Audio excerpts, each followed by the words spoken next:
Hello! For quite a long time I wanted to create some sort of world simulation where we can see the world map with different randomly generated continents, oceans and nations, where the nations fight each other, make alliances, colonize lands, suppress rebellions and so on. I thought that I would try making videos documenting my process of creating this simulation. So if you're really into this kind of thing, then you might enjoy the series. So the first thing that the program should create is the world itself. How would it build one? How would it make every world unique? I decided that the world will consist of many cells represented by pixels on your monitor. Each pixel would define something, land or water. Later there will be more uses of pixels. For now, let's create the world. We shall skip right to the third step in the world creation guide. Every cell will be water. After that, we need to add continents. For that, I will randomly spread land cells on the map. They will be continent seeds. From them, I will spread more land. Of course, the number of continent seeds and the average amount of land per continent are changeable. Here are some worlds.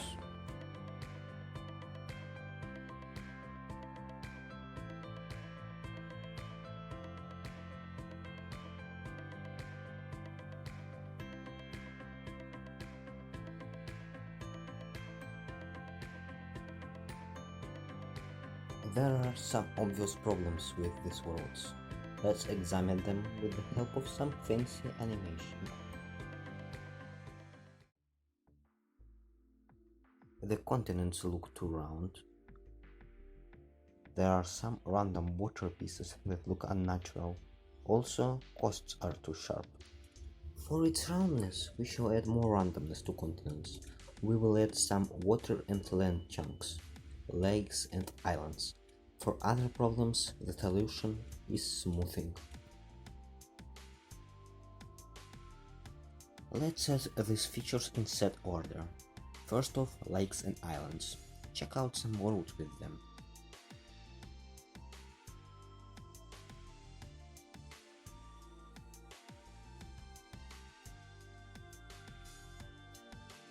Now look at the smooth world. It does indeed look pretty smooth.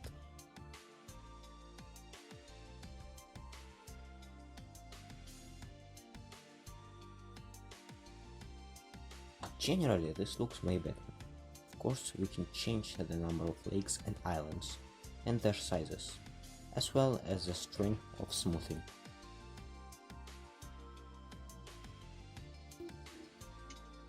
Let's say that your resolution is 1920 by 1080. That means that there will be a lot of things to keep in the computer's memory and process, which is not ideal, so let's add the option to group pixels. It significantly speeds up the world creation, but obviously cells now are more visible to the naked eye, and the world is less detailed. You can see the familiar 1 pixel grouping, 2 pixel grouping, 4 pixel grouping. Yes, this is the world that can be created. 8 pixel grouping.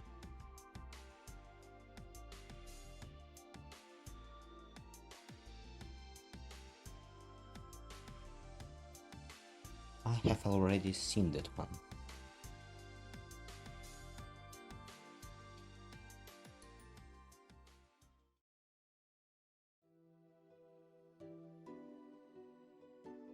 Still, too many unnecessary things to process each tick. So I decided to go even further and group cells into regions. The program will be using regions as minimal measurement units when I eventually add nations. Regions need to be looking nice and natural, just as regions in Paradox games. But unfortunately we can't map them ourselves. We need it to be automatic. Regions should look unique, yet they should look equally spaced. For that effect, I will spread region seeds in a grid pattern around the world. Each seat will later become a big, mighty region. Actually, we don't need that many regions in the oceans, so I will decrease the number of regions in water. It looks like this now.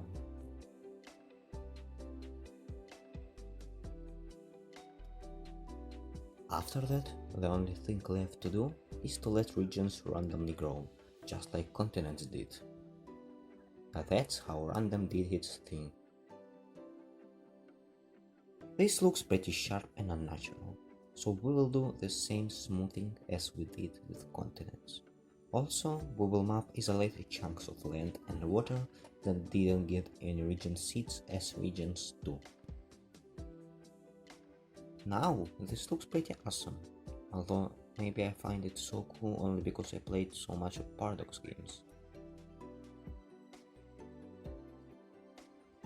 It would be a good idea to add the ability to change map mode. I don't think that implementing map scrolling will be hard.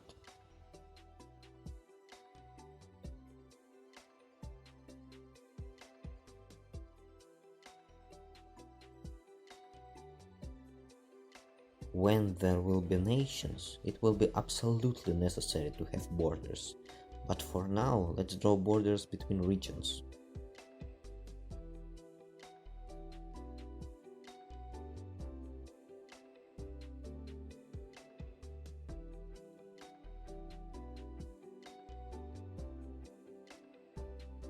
While we are at it, it would be cool to see ocean deepness depending on how far it is from land.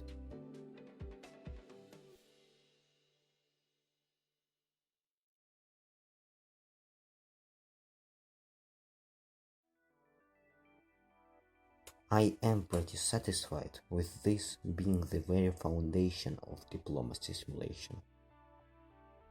In the next episode, if it's ever to be released, I will be adding rivers, First Nations, hopefully even some terrain types to make the land look not so boring.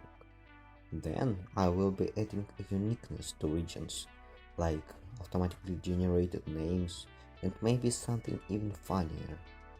Also, we will really need to optimize smoothing, because it takes about 80% of the world's creation time.